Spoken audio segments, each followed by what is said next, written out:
Whenever you are. Okay. Hi, my name is Mallory, and today I'm going to be talking about what it looks like to have courage for equal rights.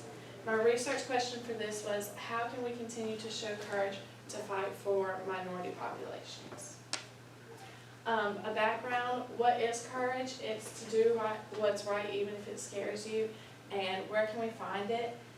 We see courage represented in people like Eloise Cobell, a woman who spent 13 years of her life fighting for Native Americans who had oil taken off of their land, and they were taking food, and they were promised stuff from the government, but they never got it. In the article Eloise Cobell, A Small Measure of Justice, an article published by American Indian Magazine, it talks about her time spent dealing with the court and how she filed the largest class action lawsuit ever against the U.S. government. Courage can also be seen through paintings from the past, like this one that I have up here, which is a painting called Confrontation at the Bridge, which was painted by artist Jacob Lawrence. And it comes from a period of the Civil War and represents a group of African American men who were attempting to cross the Edmund Pettus Bridge, but were later stopped and attacked by state troopers. This was one of the 3 Selma to Montgomery marches that took place to protest voting rights and racial justice in 1965. Solution 1. For my first solution, we'd look at courageous people in the past for help. We've already seen the outcome of what being courageous has done for them and the positive impacts and how it affected their lives and everyone else's. CivilRights.org, a National Museum website, says that Dr. King never chose fear but always chose courage and determination when fighting for civil rights in the face of oppression, ignorance, and violence. He refused to allow prison violence or the threat of death sway his ambition. Instead, he stood beside his goal of achieving rights for all through nonviolent protest. If we look back at people like Martin Luther King Jr., we saw all the benefits that he got from being courageous and what a big impact and role he played in the successful movements of the civil rights.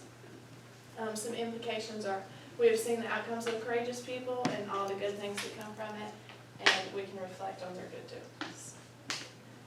Some limitations are, it's not always the same scenario. Some courageous people have either failed or died, and not all courageous people were good.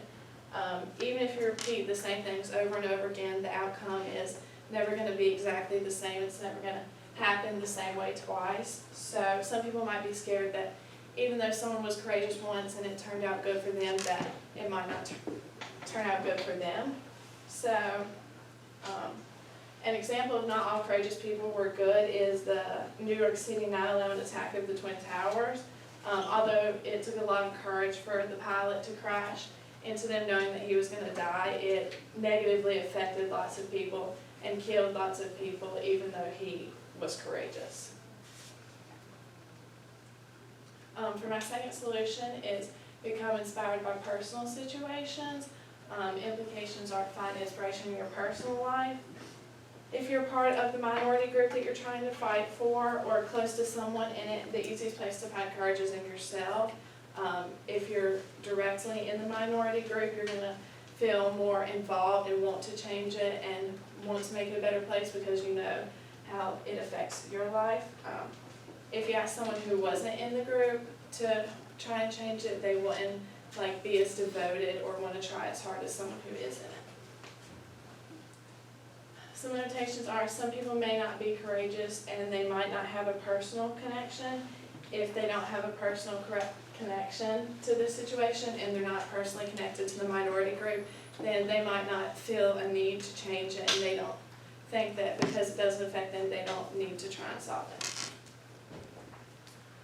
In conclusion, we can have courage by being inspired from things either in our life or people we know. If we look at people at the past, like Eloise Cobell or Martin Luther, we can see how well their impacts had on people and how they helped the Native Americans to get their land back, and how Martin Luther helped people in the civil rights movement. That's all. All right.